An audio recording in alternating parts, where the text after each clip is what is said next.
안녕하세요. 엘리 김미선입니다.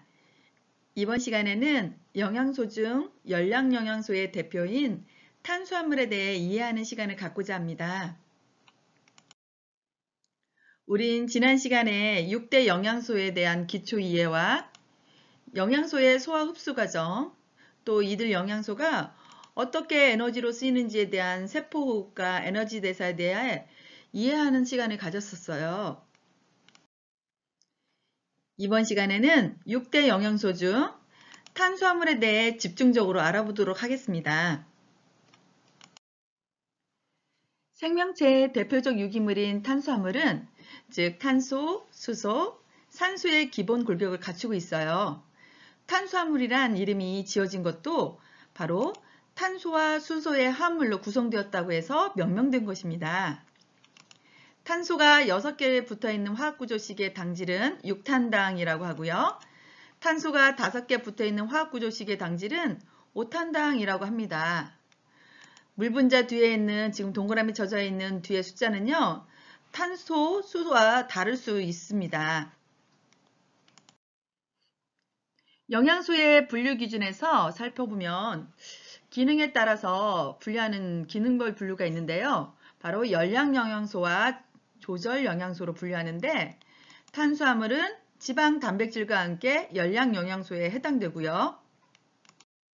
또 성분별로 분류해서 구조영양소와 저장영양소 중 탄수화물은 지방과 함께 저장영양소로 분류됩니다. 탄수화물 하면 쌀, 보리, 밀과 같은 곡물류만 생각하기 쉬운데요. 녹황색 채소, 뿌리채소, 과일, 그 외에도 단맛 나는 식품이 다 탄수화물이라고 생각하면 될 것 같습니다. 지난번 비타민은 각종 채소와 과일에 충분히 들어있다고 했는데요. 비타민 식품으로 알려져 있는 이 식품들이 대부분 탄수화물 식품에 해당됩니다. 탄수화물은 당이 몇 개씩 연결되어 있느냐에 따라 단당류, 이당류, 그리고 다당류로 구분되어 있습니다. 또 이것을 단순 탄수화물과 복합 탄수화물로 구분하는데요. 단당류와 이당류를 단순 탄수화물, 그리고 올리고당, 식이섬유와 같은 다당류는 복합 탄수화물입니다. 우리가 주식으로 섭취하는 밥은 어디에 속할까요? 바로 다당류인 복합 탄수화물입니다. 물론 소화와 흡수 과정을 거치면 최종적으로 단당류 형태로 분해되지요. 먼저 단순 탄수화물에 대해 알아볼게요. 단당류는 포도당, 과당, 갈락토스가 있습니다. 종류에 따라 구조식도 맛도 역할도 다른데요. 그림에서처럼 구조식을 보면 동일한 수의 탄소를 가지고 있지만 각각의 연결 구조는 다르게 나타납니다.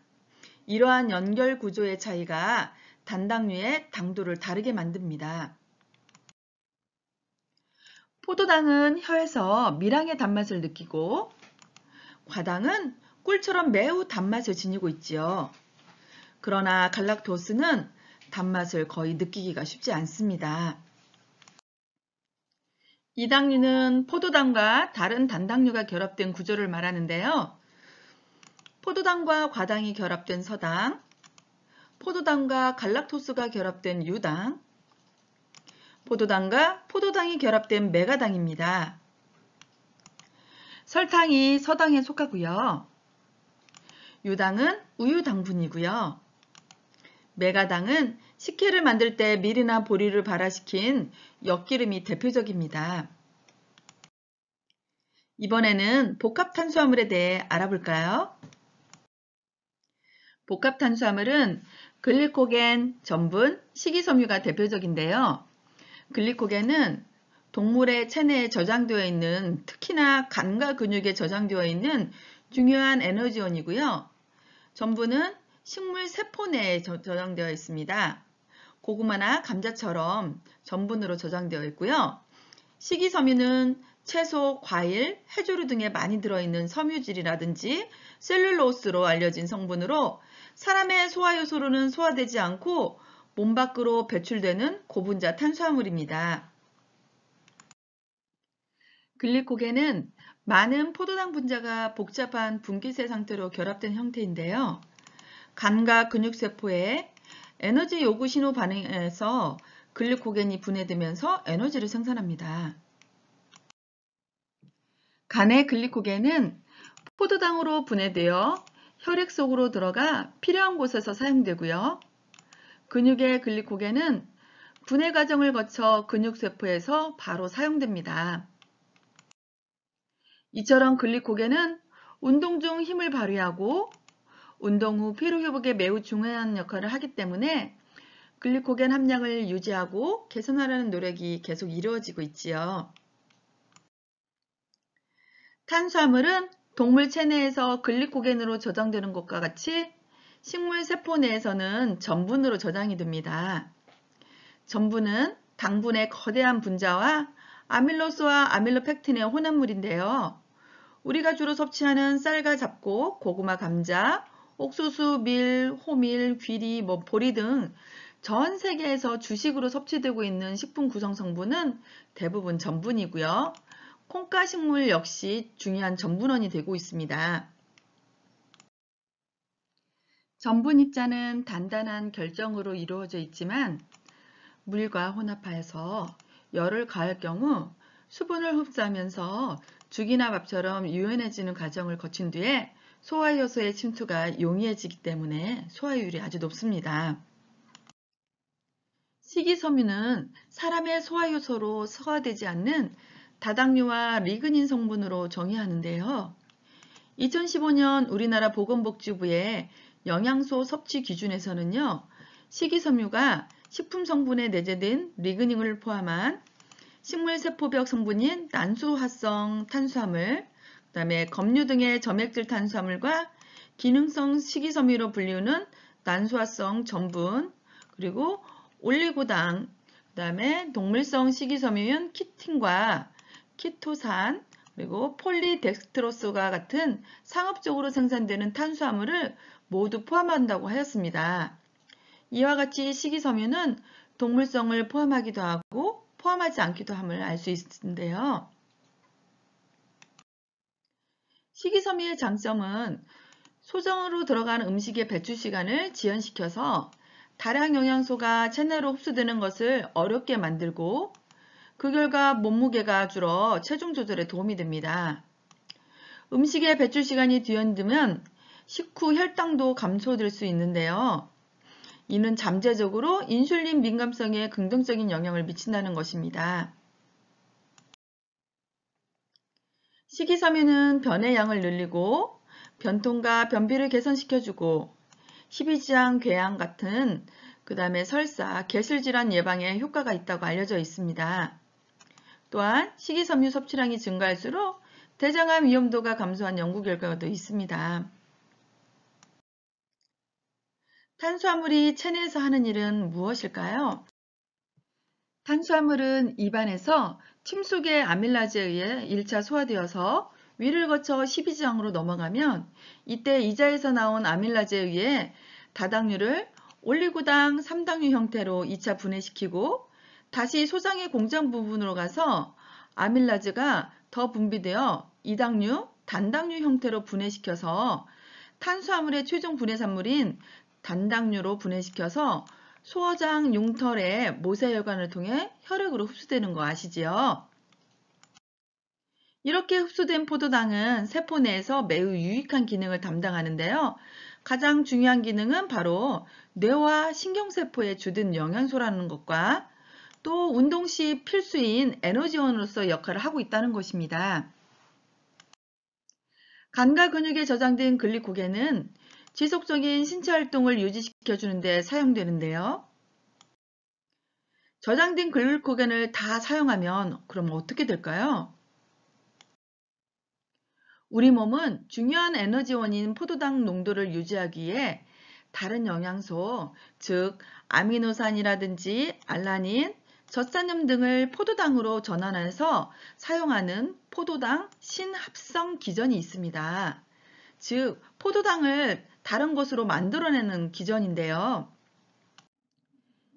이처럼 중요한 포도당이 우리 몸에서 제대로 잘 쓰이려면 어떻게 해야 될까요?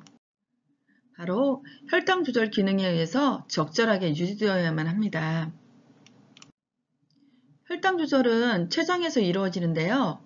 위 바로 뒤쪽에 위치한 췌장이라는 이자는 췌간이 십이지장과 연결되어 있어 하루 약 2, 3리터의 췌장액과 소화효소가 췌간을 통해 배출되는데요. 인슐린과 글루카곤은 바로 우리 몸의 혈당을 조절하는 대표적인 호르몬입니다. 바로 이 대표적인 호르몬이 췌장에서 나오는데요.